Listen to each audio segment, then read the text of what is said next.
So as consoles become more advanced and start to mimic PCs, you're starting to see a lot of PC style things enter the console gaming market. One of those being online only games. What started out as just an anomaly and the occasional game is starting to become mainstream in console video games.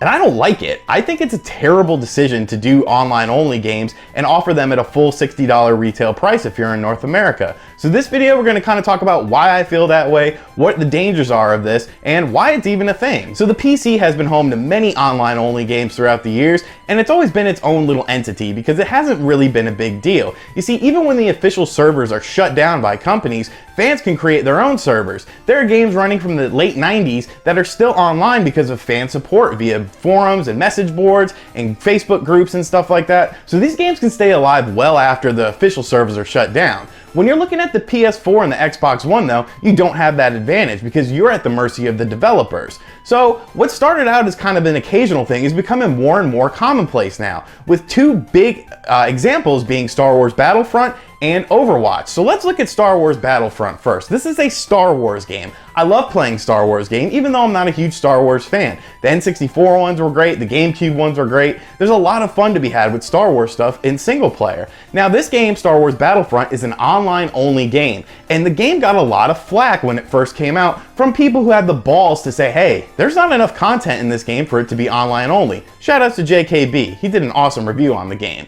But really, you're paying $60 full retail for this online only game, and then you're having to buy subsequent DLC. Yes, there's been some free DLC, but the real meat and potatoes has to be purchased. So you could end up paying over $100 for this game to get everything that's included in it, and then in 3 years, if EA says, hey, you know what, we're gonna shut down the service because we're making Battlefront 2, the game is gone.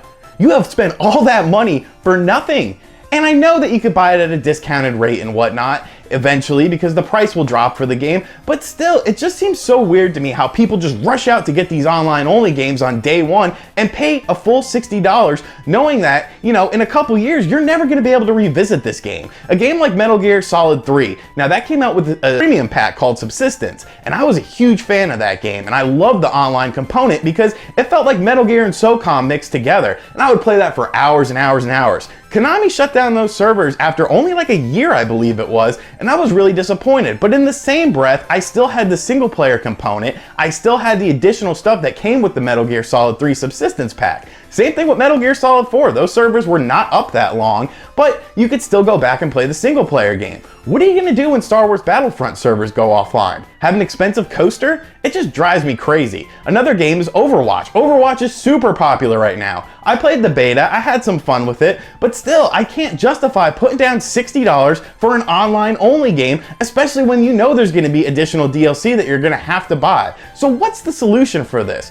Well, since consoles are never gonna fully replicate PCs, and you'll probably never have custom servers on consoles anytime soon, these games should be offered at a discounted rate. They should be $20, $40, because really, you're paying for the additional DLC. If you really want to experience the full game, you're probably gonna buy all the DLC. So if you could get the core game for a discounted rate, get all the DLC, maybe say that costs $60, that's a whole different beast. That's a much easier pill to swallow than paying triple digits for a game that in 3 years could be completely obsolete.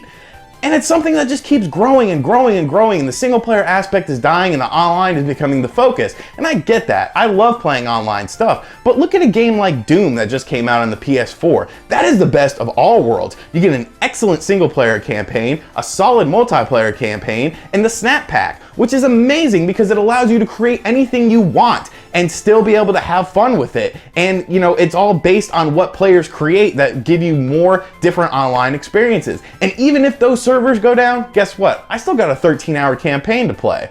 So I'm kind of scared of how these games are coming out so rapidly now, and I'm scared that people are still paying $60 for them. At the end of the day, a game is only worth what you feel it's worth. So if you feel that Overwatch is worth $60, that's cool. I have no problem with that. To me, that's a $40 game if I ever decide to pick it up. And it's actually only $40 on the PC, which kind of makes you wonder if the console gamers are getting screwed. Thank you guys for watching this video. Let me know what you think of this situation in the comment section down below. If you're new to this channel, I do these pretty often, so make sure you subscribe. Thank you for liking the video, and I'll see you guys next time. Later.